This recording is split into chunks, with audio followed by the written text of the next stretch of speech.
주시옵시고 믿음이 연약하여 지칠 때 그 말씀으로 믿음을 회복하며 위로를 받을 수 있는 귀한 말씀이 될 수 있도록 오늘 이 말씀 가운데 아버지 임하여 주시옵소서. 아멘. 사랑의 아버지 하나님, 정말 우리 사랑하는 두 분의 가족 함께하지 못한 가족들이 있습니다.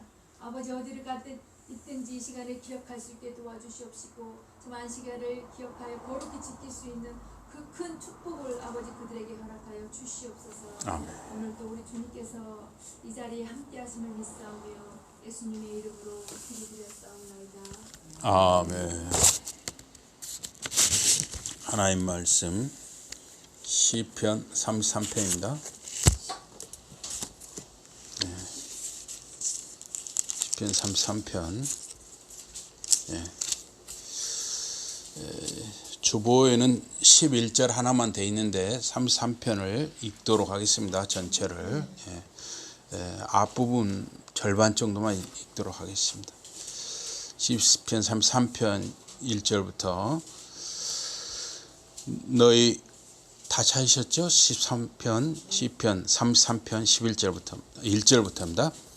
너희 의인들아 여호와를 즐거워하라. 1절부터 읽겠습니다. 즐거워하라. 찬송은 정직한 자들이 마땅히 할 바로다. 수금으로 여호와께 감사하고 열줄 비파로 찬송할지어다. 새 노래로 그를 노래하며 즐거운 소리로 아름답게 연주할지어다. 여호와의 말씀은 정직하며 그가 행하시는 일은 다 진실하시도다. 그는 공의와 정의를 사랑하시며 세상에는 여호와의 인자하심이 충만하도다. 여호와의 말씀으로 하늘이 지음이 되었으며 그 만상을 그의 입 기운으로 이루었도다. 그가 바닷물을 모아 무더기같이 쌓으시며 깊은 물을 곳간에 두시도다. 온 땅은 여호와를 두려워하며 세상의 모든 거민들은 그를 경외할지어다. 그가 말씀하심에 이루어졌으며 명령하심에 경고히 섰도다. 10절과 11절 다 같이 보십니다. 시작. 여호와께서 나라들의 계획을 폐하시며 민족들의 사상을 무효하게 하시도다. 여호와의 계획은 영원히 서고 그의 생각은 대대에 이르리로다. 아멘. 오늘 말씀 제목은 이 창조와 섭리입니다. 창조와 섭리. 이 성경은 하나님에 대해서 논쟁하는 책이 아닙니다. 성경은 우리에게 하나님을 소개하고 하나님의 손으로 하신 일을 통해서 하나님을 우리에게 보여주시는 것입니다. 성경은 살아계시며 참되신 하나님을 우리가 알도록 합니다. 그래서 하나님께서는 항상 일하십니다. 하나님은 조물주이시고 만물의 창조주이십니다. 하나님은 만물을 창조하시고 만물을 유지하십니다. 태초에 하나님과 함께 했고 하나님이 하셨던 말씀이 없이는 만들어진 것은 아무것도 없었습니다.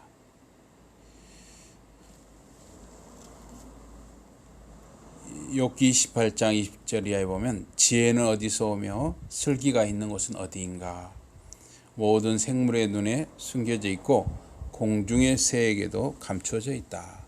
멸망의 구덩이와 죽음도 지혜를 두고 이르기를 지혜라는 것이 있다는 말은 다만 소문으로만 들었을 뿐이다 하고 말한다. 그러나 하나님은 지혜가 이르는 곳에 지혜가 이르는 길을 아신다. 그분만이 지혜가 있는 곳을 아신다. 그래서 하나님이 지혜의 근원이시다 하는 것입니다. 하나님께서는 모든 것을 하나님의 의지 또는 하나님의 계획 또는 하나님의 애차에 따라서 존재하게 하셨습니다. 그래서 하나님의 일, 하나님의 일은 창조와 구속인데 이 창조와 구속은 하나님의 생각과 하나님의 의지의 산물입니다. 여기서 구속이라는 것은 감옥에 가둔단 말이 아니고 우리를 구원해 주신다 하는 것이죠. 죄와 사망의 권세에서 우리를 구원해 주신다. 죄로부터 우리를 구원해 주신다. 이 구속입니다. 여기 시편 33편 10절과 11절은 서로 대조가 되고 있어요. 여호와께서 나라들의 계획을 폐하시며 민족들의 사상을 무효하게 하시는도다. 여기 계획이란 말, 이게 바로 애차인데요. 11절에 여호와의 계획은 영원히 서고 그의 생각은 대대에 이르러. 여기 계획도 역시 애차예요. 똑같은 단어를 이렇게 평행법으로 놓았습니다. 그래서 인간의 계획은 하나님이 허락하지 않는 것은 다 제대로 이루을 수가 없는 것입니다. 그러나 하나님의 계획은 영원히 서고 대대에 이룬다는 것입니다.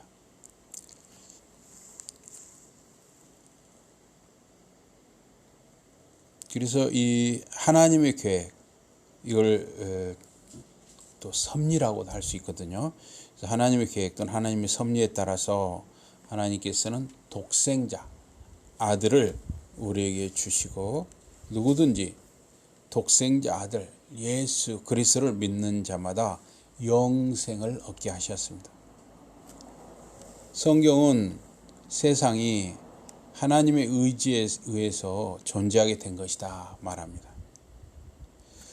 요한계시록 4장 말미에 보면 24장로들이 하나님께 영광과 찬양을 올려드립니다. 그래서 24장로들이 이렇게 찬양을 합니다. 우리의 주님이신 하나님, 주님은 영광과 존귀와 권능을 받으시기에 합당하신 분이십니다.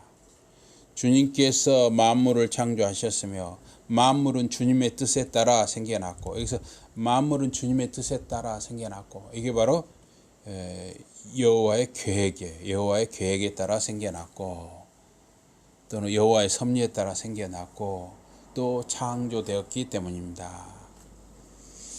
하나님은 영원 전부터 계셨습니다. 하나님은 시작도 없고 끝도 없습니다. 하나님은 시간과 공간의 주인이십니다. 그러나 이 세상은 시작이 있죠. 하나님은 하늘과 땅과 만물을 만드셨습니다. 만물은 하나님께로서 오고 하나님을 통해서 유지가 되는 것입니다. 또 만물은 다 하나님께로 가는 것입니다. 그러면 하나님이 이 세상을 창조하신 이유가 무엇입니까? 온 세상과 모든 피조물들은 하나님을 위해서, 하나님의 영광을 위해서 있는 것입니다. 존재하는 것입니다. 근데 이 만물 중에서 특별하게 사람만이 하나님의 형상대로 창조되었다 하는 것입니다. 그래서 하나님은 이 사람이 생각할 수 있게 하셨어요. 또 언어를 주셨어요. 물론 동물들에게도 어떤 소리를 주셨어요. 그렇지만 사람은 굉장히 체계적으로 이 언어를 사용할 수 있잖아요. 그래서 정말 하나님께서 사람을 만물 중에서 특별하게 만들어 주셨어요. 그래서 우리가 이렇게 사람으로 태어났다는 것 참 감사한 일이죠. 그런데 이렇게 특별한 사람도, 시간도, 공간도, 세상도 다 유한하다. 영원하지 않다는 것입니다. 하나님만이 영원하십니다. 성경은 세상이 좋다, 굿이라고 가르칩니다. 그런데 여러분과 제가 살면서 여러 가지 험한 일을 겪고, 역사적으로 보면 우리 인류가 굉장히 험한 일을 많이 겪었습니다. 벌써 이제 100여 년 전인데 세계 1차 대전, 또 그 뒤로 세계 2차 대전을 겪었습니다. 정말 세계 1차 대전, 2차 대전을 통해서 정말 많은 수가 죽었어요. 이 1000만 이쪽 저쪽 막 죽었어요. 어마어마한 숫자입니다. 1000만이라는 숫자는. 서울 인구가 지금 1000만이 안 되거든요. 1000만 넘을 때도 있었지만 하여튼 서울 인구가 없어져 버린 거예요. 어마어마한 재앙이었죠. 또 우리나라 6.25를 겪었습니다. 500만 가까운 수가 죽었습니다. 500만. 최근에는 코로나19로 세계가 어려움을 당하고 있어요. 그래서 지금 이 코로나19로 전 세계에서 죽은 사람들이 합쳐서 지금 100만 명 이짝저짝이죠. 또 앞으로 얼마가 죽을지도 모르는 것이고.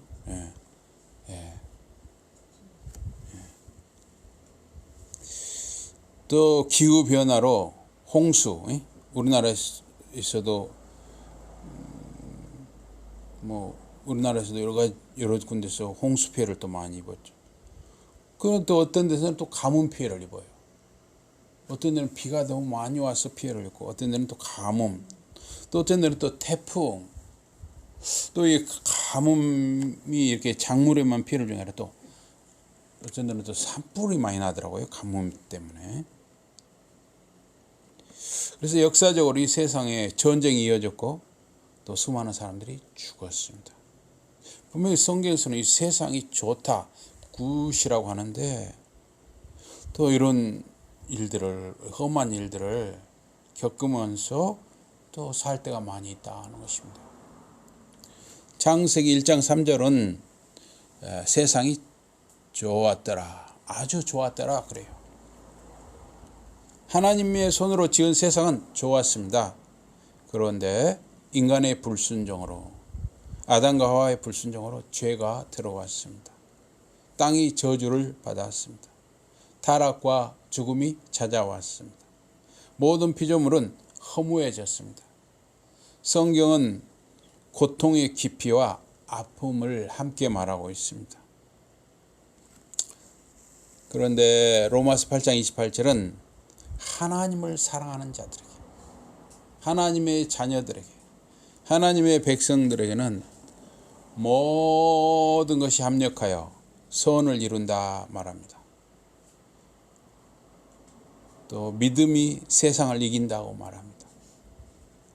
그래서 이 세상은 창조와 섭리가 함께 작동하는 것입니다. 그래서 이 섭리의 사역은 생명을 주고 그 생명의 활동을 보존하는 것입니다. 또 생명을 새롭게 하는 것입니다. 하나님께서 세상을 창조하시고 세상을 그냥 버려두지 않으십니다. 요새는 좀 그런 경우가 있어요. 미혼모나 이렇게 이런 경우에 이 아기를 이렇게 낳아가지고 버리는 경우도 있고, 또 아기를 학대해서 이렇게 죽게 하는 경우도 있는데, 그래서 감옥 가고 그러는 경우도 있잖아요. 자녀를 낳으면 길러야죠. 그래서 이 자녀를 낳는다 하는 것은 하나님에 비유하면 창조에 해당되죠. 또 기른다 하는 것은 하나님의 섭리에 비할 수가 있습니다. 하나님께서는 창조하고 그냥 이 세상을 놔두는 것이 아니라 섭리하시는 거예요. 이거는 부모가 자녀를 낳아서 기르는 것과 같은 것입니다. 그래서 이 섭리는 세상의 필요를 하나님께서 공급하시는 것입니다.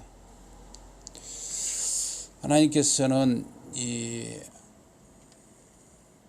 아브라함에게 100세의 아들을 주셨어요. 100세. 그러니까 굉장히 아브라함은 거의 이제 자녀를 못 낳는다고 포기했을 때 하나님께서 자녀를 주셨죠. 그러니까 100년 동안 아브라함이나 사라가 10살 아래거든요. 이제 그 결혼 생활이 뭐 하여튼 뭐 50년 이상 되겠죠. 사라와 아브라함이 결혼 생활 동안에 자식이 없이 50년, 60년 이렇게 살 때 굉장히 결핍을 느꼈을 것입니다. 자식이 없으면 굉장히 쓸쓸하잖아요. 그래서 이 100살에 얻은 아들은 너무나 귀하죠. 근데 하나님께서는 어떤 생각이신지 모르는데 아브라함에게 이삭이 한 16살 됐을 때 그 이삭을 바치라는 거예요. 바쳐. 이거는 아브라함한테 죽으란 말하고 같아요. 차라리 이 자식 앞세우느니 부모가 죽겠다는 게 아마 부모의 마음이죠. 차라리 자식이 살 수만 있다면 내가 죽겠다. 이게 부모의 마음이겠죠. 근데 어쨌든 아브라함은 하나님의 명령을 받아서 아들 이삭을 데리고 모리아산을 오릅니다. 그래서 모리아산을 오르는데 이삭이 이상한 거예요. 그래서 아버지 아브라함에게 묻습니다. 아버지, 불과 장작은 여기 있는데 이 불하고 장작을 지금 불은 아마 들고 가고 장작을 지고 가는 것이죠. 그때는 지금처럼 라이터 이런 게 없으니까 번제로 바칠 어린 양은 어디에 있습니까? 불하고 장작은 있는데 번제로 바칠 어린 양은 어디 있습니까? 아버지 아브라함으로서 그 말을 들을 때 얼마나 기가 막히겠어요. 네가 그 번제 어린 양이다. 그렇게 말할 수 없잖아요. 아버지가. 그런데 아브라함이 이렇게 대답을 합니다. 내 아들아, 번제로 바칠 어린 양은 하나님이 손수 마련하여 주실 것이다. 여기서 이제 야훼 이레가 나오죠. 야훼 이레. 그래서 이 아브라함이 정말 이런 믿음이 있어서 아들에게 하나님이 손수 번제로 바칠 어린 양을 마련하여 주실 것이다 했는지, 아니면 그 아들에게 둘러대기 위해서 그 말을 했는지. 그런데 일반적으로는 아브라함의 그런 믿음이 있었다 이렇게 보는 것이죠. 저도 아브라함에게 그런 믿음이 있었다 이렇게 봅니다. 이 하나님께서 이렇게 손수 마련해 주시는 것, 이것이 바로 하나님의 계획, 하나님의 섭리인 것입니다. 그것이 바로 이 하나님의 섭리에 따라 실행하는 그 손수 마련해 주시는 것, 이 바로 하나님의 마음이고 하나님의 의지의 행위입니다. 순간순간 하나님은 하나님의 섭리에 따라 행동하심으로 하나님이 이 세상을 유지하게 하시는 것입니다. 이 세상이 돌아가게 하시는 것입니다. 이 세상이 있게 하시는 것입니다. 그래서 우리가 이 공부하는 이 하이델베르크 요리문답 27문에 보면 하나님의 섭리가 무엇입니까? 이런 질문이 있습니다. 그래서 거기에 보면 답이 섭리란 하나님의 전능하고 언제 어디나 미치는 능력으로 하나님께서 마치 자신의 손으로 하듯이 하늘과 땅과 모든 피조물을 여전히 보존하고 다스리시는 것입니다. 그리하여 잎새와 풀, 비와 가뭄, 풍년과 흉년, 먹을 것과 마실 것, 건강과 질병, 부와 가난, 참으로 이 모든 것이 우연이 아니라 아버지와 같은 그의 손길로 우리에게 임합니다. 안 믿는 사람들은, 세상 사람들은 우연이란 말을 참 좋아하거든요. 그런데 성경은 우연을 말하지 않습니다. 하나님의 섭리에 따라서, 하나님의 계획에 따라서, 하나님의 예차에 따라서 모든 것이 되는 것이에요. 참새가 떨어지는 것도 하나님의 섭리 속에 있어요. 하나님은 우리 머리카락 한 올 한 올도 다 세신다고 그랬습니다. 그래서 우리가 뭐 운명 이런 것을 함부로 말하면 안 됩니다. 또 우연 이런 거. 또 어떤 분이 전생에 나라를 구했나 보다. 근데 우리 사실 믿는 분들은 전생에 이런 말은 조심스러운 것입니다. 그건 불교, 윤회설에서 말하는 것이고, 우리는 하나님의 섭리, 하나님의 애차, 하나님의 계획에 따라서 우리가 이 세상에 온 것이지, 뭐 전생 이런 게 아니에요. 그래서 그런 말도 조심해야 됩니다. 하나님의 섭리는 보존하는 것과 다스리는 것입니다. 섭리는 하나님께서 만드셨고 만드신 것을 유지하는 것입니다. 그래서 하나님께서는 이 만물을 하나님의 손으로 붙들고 계셔요. 모든 것이 우연이 아니라 아버지와 같은 하나님의 손길로 우리에게 임합니다. 그래서 이 하이델베르크 요리문답 28문에 보면 신자에게 준 유익에 대해서 이야기하다가 모든 피조물이 완전히 하나님의 손 안에 있으므로 그의 뜻을 거슬러 일어나거나 되는 일은 하나도 없다라고 합니다. 요한복음 10장 29절에 보면 저희를 주신 내 아버지는 만유보다 크심에 아무도 아버지 손에서 빼앗을 수 없느니라. 하나님께서 만물을 창조하셨고 여전히 그분의 능력으로 만물을 붙들고 계십니다. 27문은 하이델베르크 요리문답 27문은 하나님의 섭리를 보존하심과 다스리심으로 나누어서 설명하고 있습니다. 첫째, 마치 자신의 손으로 하듯이 하늘과 땅과 모든 피조물을 여전히 보존하십니다. 여기서 하나님의 손으로라는 표현을 쓴 것은 우리 사람이 알아듣기 쉽게, 이게 신인 동형 어법인데 우리 사람이 알아듣기 쉽게 하는 표현이에요. 하나님께서 만물을 붙드시는데 그분이 붙들고 있는 것은 하늘과 땅과 모든 피조물입니다. 사람은 밤에 잠을 자려면 하던 일을 놓고 쉬어야 합니다. 하지만은 하나님은 쉬지 않으십니다. 아버지께서 이제까지 일하시니 나도 일한다. 하나님이 모든 것을 붙들고 계십니다. 또 하나님께서 다스리십니다.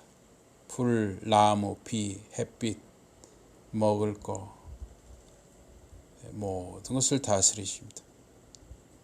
국가, 정부, 공공기관, 기업 등등 모든 것은 하나님의 주권 아래에 있습니다. 시편 104편에 사람의 얼굴을 윤택케 하는 기름을 주신 여호와께 감사하고 사람의 마음을 강하게 하는 음식을 주신 하나님께 감사하고 사람의 마음을 즐겁게 하는 포도주를 주신 하나님께 감사하라. 여러분과 제가 음식을 먹고 소화가 잘 되는 것도 또 건강해지는 것도 하나님의 은혜인 것입니다. 우리가 순간순간 하나님의 은혜 아닌 것이 없습니다. 하나님께서 이스라엘 백성을 광야로 인도하시고 매일 만나를 주셨는데 그것은 이스라엘 백성들로 하여금 사람은 떡을 먹어야 살지만 그게 전부가 아니라 떡도 먹어야 되고 육신의 양식도 먹어야 되고 또한 하나님의 입에서 나오는 말씀으로 산다는 사실을 가르쳐 주기 위함입니다. 사람은 육신의 양식도 먹어야 되고 영혼의 양식도 먹어야 한다 하는 것을 가르쳐 주는 것입니다. 하나님께서는 만물을 하나님이 세운 법칙대로 다스리십니다. 그런데 이스라엘 백성을 구원하는 일에 이적을 행하셨죠. 홍해를 가르기도 하시고 또 10가지 재앙을 내리기도 하시고 또 예수님도 이 공생의 사역에서 여러 가지 이적을 행하셨죠. 눈이 안 보이는 사람 눈을 뜨게도 하셨고 귀가 안 들리는 사람 귀가 들리기도 하셨고 또 빵 5덩어리 물고기 2마리로 남자만 5,000명, 수만 명을 먹이기도 하셨고, 예, 이적을 행하셨습니다. 그래서 하나님께서는 모든 걸 하나님이 정하신 법칙대로 하시는데, 때로는 하나님이 이 해가 가다가 해를 멈추기도 하시잖아요. 여호수아에 보면. 또 그 애굽 땅에서 이적을 행하실 때 이스라엘 백성들이 있는 데는 캄캄하지 않은데 애굽 사람들인 데는 캄캄하게 한다든가, 또는 이스라엘 백성에게는 파리떼가 재앙이 없는데 애굽 사람들에게는 파리떼 재앙이 임하고, 이렇게 이런 이적을 행하시는 것은 그러면 하나님의 법칙이 어긋나는 것이냐? 모든 것이 하나님의 법칙 안에 있는 것입니다. 단지 우리 사람들에게 적용되는 법칙이 있고, 또 그걸 넘어서는 법칙, 하나님의 섭리가 있는 것이죠. 그래서 이런 이적조차도 하나님의 법칙 속에 있는 것인데 하나님의 다스림의 자유라고 할 수 있어요. 이적은. 그래서 일반적으로 하나님은 법칙대로 세상을 다스리십니다. 그런데 필요에 따라서 다스림의 자유, 통치의 자유를 행하시는데 이때 이적을 나타내신다 하는 것입니다. 세상의 통치자는 원칙 또는 법을 따라서 다스려야 하는 것입니다. 하나님의 백성은 하나님의 법을 따라서 사는 것입니다. 하나님의 섭리와 관련해서 하나님이 다 붙들고 계시면 그러면 인간의 자유는 어디 있느냐, 이런 의문이 있을 수가 있어요. 하나님은 시작도 끝도 없는 시간과 공간의 주인이십니다. 하나님이 영원하십니다. 하늘이 땅보다 높은 것 같이 하나님의 생각은 우리의 생각과 다릅니다. 하나님의 행하심과 성도의 자유는 합력하여 선을 이룬다. 로마서 8장 28절에서 그렇게 말합니다. 그래서 창세기 45장과 50장 그 사이에 보면 요셉은 형들의 시기를 받아서 애굽의 종으로 팔려갑니다. 바로 인간의 자유죠. 시기할 사람은 시기하고, 미워할 사람 미워하고, 사랑할 사람 사랑하고,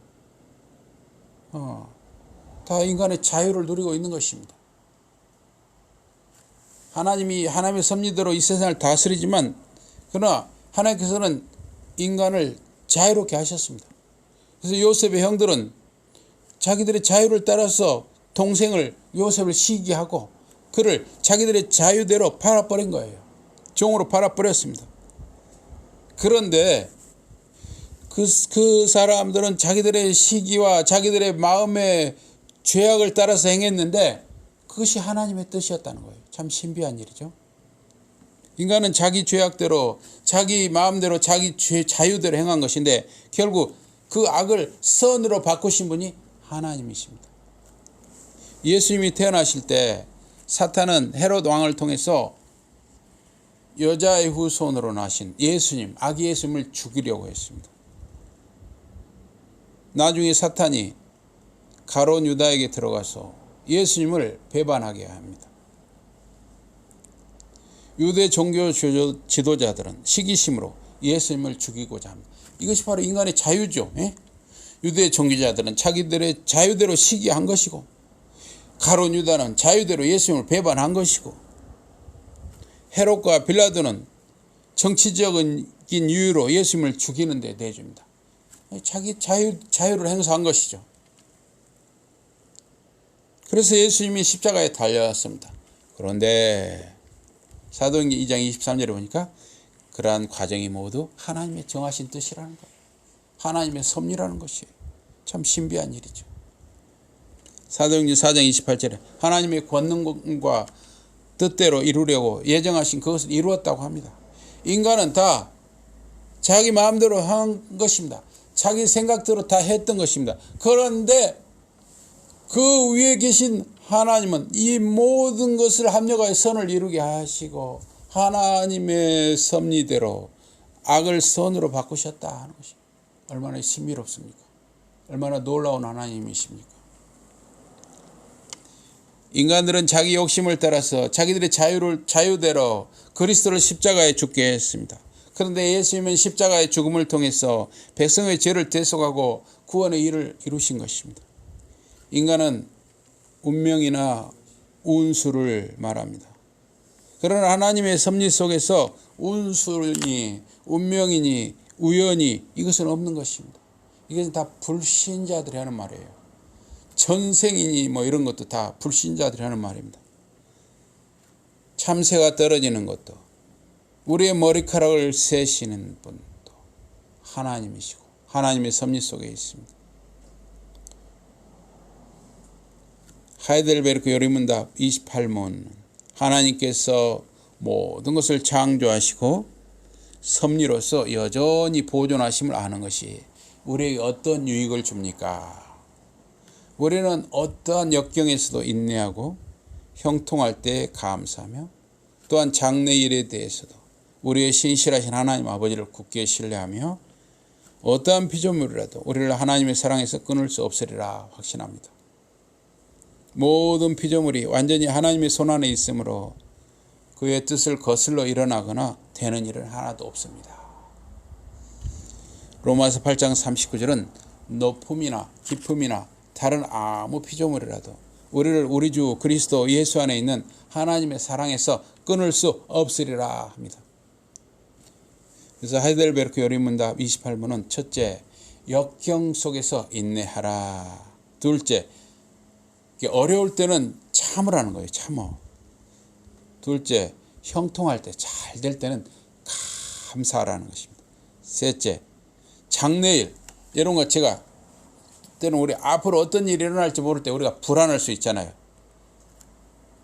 어떤 일이 일어날지 모르지만 우리는 하나님을 믿으라, 신뢰하라, 의지하라 하는 것입니다. 인내하고 감사하고 신뢰하는 것. 이게 바로 섭리의 유익이다 하는 것입니다. 욥은 10남매 자식을 한꺼번에 잃고 수많은 재산을 다 잃어버리고 몸은 병들고 아내는 하나님을 욕하고 죽으라고 합니다. 그때 욥은 그대의 말이 어리석은 여자의 말 같도다. 하나님께서 좋은 것을 주셨으니 나쁜 것도 주시지 않겠느뇨. 고난을 당할 때 그 당시에는 나쁜 것처럼 보입니다. 너무 힘듭니다. 죽고 싶습니다. 그런데 결국 나쁜 것도 좋은 것이다 하는 거예요. 모든 것을 악을 선으로 갚아주시는 분이 하나님이십니다. 욥의 생애를 보아도 그렇죠. 욥이 결국은 어때요? 모든 것이 회복되고 그것도 곱절로 다 복을 주시잖아요. 하나님이 주시는 것은 고난이라 할지라도 결국 모두 좋은 것입니다. 여러분이 살면서 너무 힘들어요. 참을 수가 없어요. 그러나 그걸 잘 견디고 나가면 나중에 더 좋게 해주신다 하는 것이에요. 시편 73편에서 아삽은 악인이 잘 되는 것을 보고 시험이 들어요. 여러분과 저도 그렇잖아요. 아니 하나님 안 믿는 사람 왜 이렇게 잘 되는 거예요? 하나님 안 믿는 사람 왜 이렇게 잘 사는 거예요? 아삽도 그런 것을 보고 시험이 좀 들었습니다. 근데 아삽이 야훼의 성전에 올라가서 악인의 결국은 멸망의 길이고 야훼를 의지함으로, 야훼는 여호와와 같은 말이에요. 근데 여호와보다는 야훼란 말이 더 가까운 말이기 때문에 야훼라고 합니다. 야훼를 의지함으로 의인이 사는 것임을 고백합니다. 세상은 악인, 불신자가 잘 살고 잘 되는 경우가 많습니다. 그렇게 보일 수 있습니다. 그러나 길게 보면 결국 뿌리가 약하거나 썩게 되는 것입니다. 그들은 모두 종착역이 정해져 있습니다. 지옥으로 가는 것입니다. 그리스도 예수 안에서만 구원이 있는 것입니다. 로마서 8장 17절은 그리스도와 함께 영광을 얻으려면 그리스도와 함께 고난도 받아야 함을 말합니다. 바울 사도는 하나님 나라에 들어가려면 고난을 겪게 되고 고난 없이 영광도 없다고 가르칩니다.